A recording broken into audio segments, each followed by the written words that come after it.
All right, welcome back. It's another edition of the Final Mile where we answer your questions. We've got some good ones and a little controversy today that we'll touch on. Oh yeah. But if you're new, make sure to check out all the other content, including the Freight Broker Basics course on our website, and share us with your friends, all that good stuff. Check out the sponsors down below in the description box to support the Freight 360 channel. Ben, let's get right into it. First question. I'm a new 3PL broker and I work for a big company. I have this Walmart bid that's due tomorrow by midnight. Sorry, we're just reading this on air after the fact, but we wanted to at least touch I back tried on to it. answer this, by the way. I sent him a few Yeah, I saw. responses. I have a Walmart bid that's due tomorrow by midnight, roughly 320 lanes to bid on. For example, Walmart's rate per mile is $2.97. My rate per mile I'm bidding is 94.75% of that. So my bid would be $2.81. Do you think it's a good strategy? So I have a lot of questions, and I know your comments on YouTube were like, we need a lot more information. What's your initial take on this? Because I'm not sure what he means by the 297.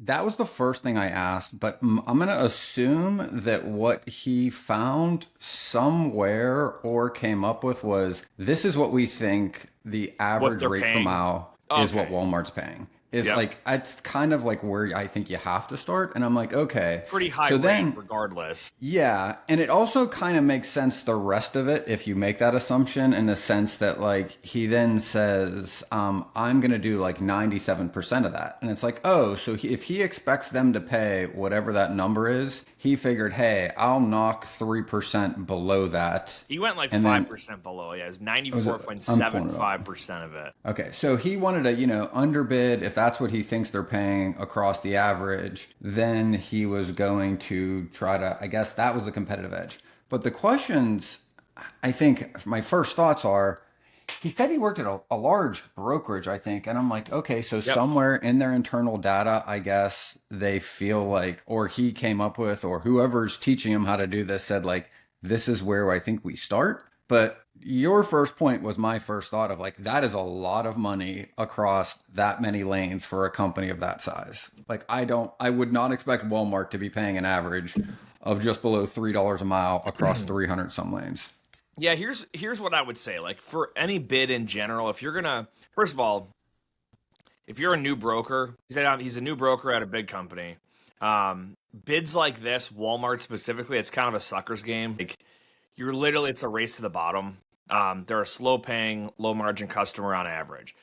But anyway, all that aside, when it comes to a bid, the actual mechanics of how you want to do it is you want to figure out what is the projected cost on average throughout the period of that bid. So if it's a 12-month bid, look at the 12-month forecast. Maybe weigh in the previous 12-month, maybe weigh in your company's previous data for those lanes, get an average. That's your expected cost. You add a margin to it, and that's your bid. That's the 101 level mechanics of it. So let's say you figure out. I want to repeat that for everybody, right? Yes. Because that's really important. You need the time frame of when the bid is, right? Is it a 6-month bid or a 12-month bid? Why does that matter? Because if it's 6 months, and let's say it's the second 2 quarters of the year, from basically half of summer through, December, right? Q3 and Q4. Those 2 seasons are going to have different rates up or down from the first 2 quarters, right? Especially across that many. So you need that time period as your starting point. Yep. And then I think what you said next is if you've got a lot of history in your brokerage, meaning like you can see historically what you've paid all last year, compare it to that time frame. Because you don't want to compare Q1 and Q2 for a bid that is going to go live Q3 and Q4, right? Because different seasons, different things happen on different lanes. So like that is, I think, your starting point. Look backwards at your own company data. If you don't have rate projecting data like RFP tools and DAT, which is, I think, your best tool for this, then look at historically what that average was on that lane in DAT over that time period, whatever that season is, right? If it's a month, if it's 6 months or a quarter. Yep. And to wrap up on the bid thing, where you make your money on bids is carrier relationships and doing the work to source carriers. Because at the end of the day, everyone's just trying to get the price at the right point to win a certain lane. You really make your money when you can find the carriers that will do it for below market average. Backhauls, preferred lanes, round trip lanes, things of that nature. So keep that in mind. All right. Well, I have Next. a little bit more on that before you Yeah, go go ahead. past that one. Because this came up on a larger bid I did recently. Is most people think, okay, let's take a multi-round bid situation. This is the situation I was in. It's for a big company, and it was probably the largest bid I've worked on in recent memory. Like it was like 12,000 lanes. And it was for a whole year. And what made it even more complicated is some of their commodities were like high value, meaning like they were upwards of $300,000. Some were less, but they wouldn't tell you which lanes were going to be that much or not. So then you have this variable on the insurance piece of like, when am I going to have to pay for additional insurance and when am I not? We don't know and they won't tell you. But then even with all those things, what I did is like I modeled this out with the RFP tool in DAT, like every single lane, and then I modeled every single month, and then I found the median rate. And the median is not the average, it's what most of the year you're most likely to pay, think of. Okay. And then I figured out those numbers, and then I figured in the worst case, so when the market is the most expensive, there's another column, and when is it the cheapest throughout the year? That one's red, that one's green. So I have yellow for median, and then I have in the worst case, what am I going to be at based on the number in my bid? And what am I going to be at the best time of the year, right? So then I can sort all my lanes and move those in Excel to go, okay, like my median rate, I wanted to be around like 9-10%. But some lanes change a lot throughout the year.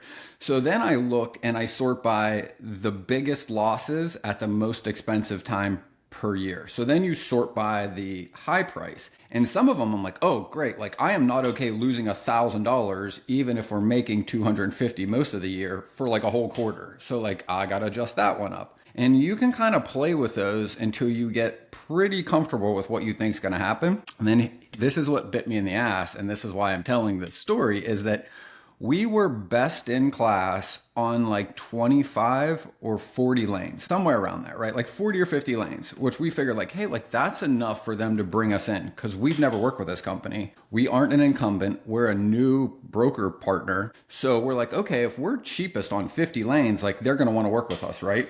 So it was 3 or 4 rounds. In the final round, since we were still best in class in say 50 lanes, I didn't touch any of those. But what I did do is I'm like, well, if I'm not the cheapest on the rest of these, I want to be a little more expensive because if no one else can get a truck on that lane and it falls down to me in the spot board, and that's usually what happens is like, hey, the cheapest guy get that load first.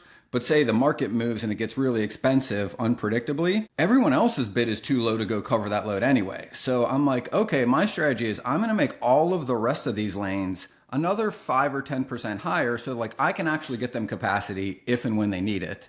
And my service percentage is going to be great.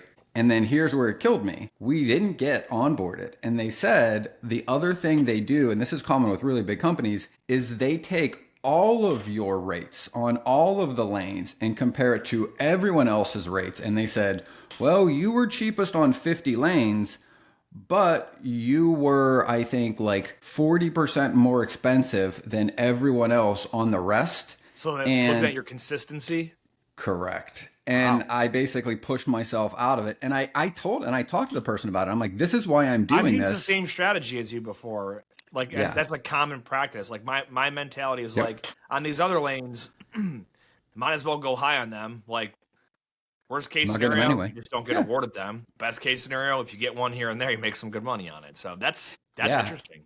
And I it's haven't a had good that question to happen. ask. That's why I put that out there is like, these are why like I try to ask lots of questions when you're going through a bid process, especially if it's one you really want to be awarded, because like I asked them this and they either misled me or didn't tell me because I'm like, okay, well, like how are these weighted against everyone else? How do these percentages matter? They're like, oh, it really doesn't matter. Just I'm like, because I want to make sure I can service it, but I'm competitive. And they're like, yeah, well, if you think you need a little bit more to service it, would rather have you service it well than give you a load you can't cover. And I said in my head, okay, well, then I'll up them a little bit. And I spent probably like all told like 30, 40 hours on that bid over like 3 months over every round. Wild. All right, our next one. This is not really a question, but someone was just basically bitching about us on YouTube. So, wanted to give them a little spotlight time here and address their controversial statement. They said, freight brokers, another legal scam profession. It's made the trucking industry complicated. Remember, folks, these bozos have never or will ever haul a load or have never shipped a product, will never ship a product, but they are the experts. Remember, folks, this industry is the backbone and most important job in the country because every single thing on God's green earth goes on a truck, even the oxygen you breathe and can't see is hauled every single day. This is what people that don't work for a living but say they work for a living. We don't need these clowns. All right. I want to, whoever this guy is, or girl, I don't know. There's pretty much an AI tool built into every computer now that'll check your grammar for you. So that's my first tip.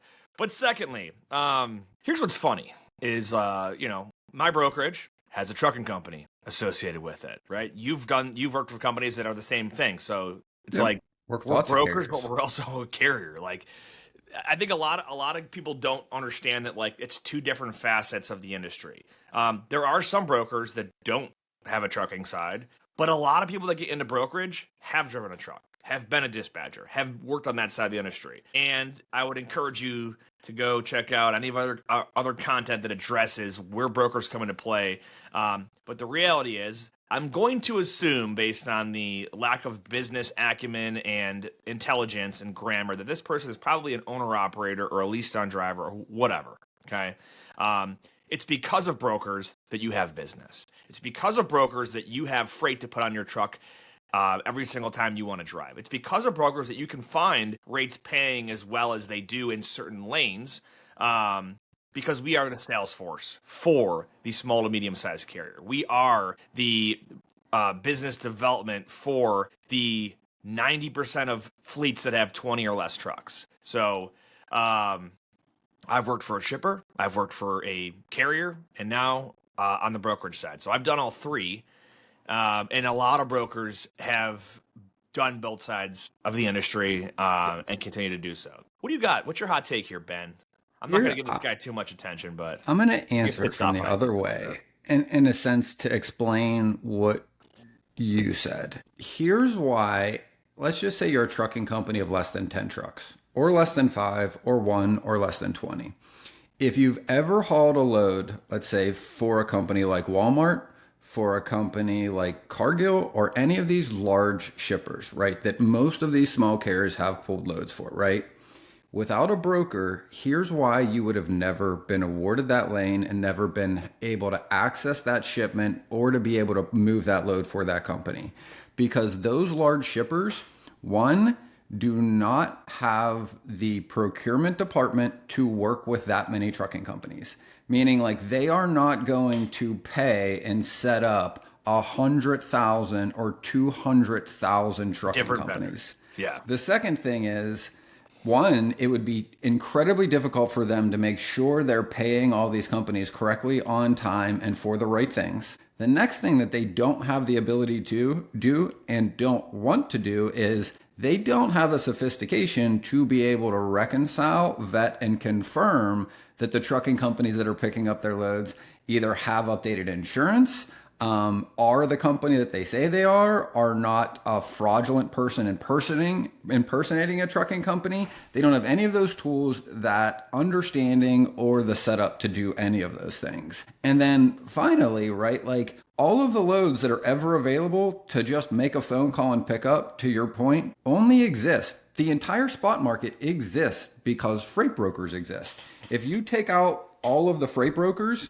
the only thing that is happening is you're going to have small trucking companies working with a couple shippers, and then you're going to drive back to where you started empty, unless you could knock on enough doors or make phone calls to the companies that are there when you arrive and somehow get them to trust you, onboard you, verify your insurance, set you up as a vendor, and the next day before you can pick up a load to go back to where you came from. That's not feasible.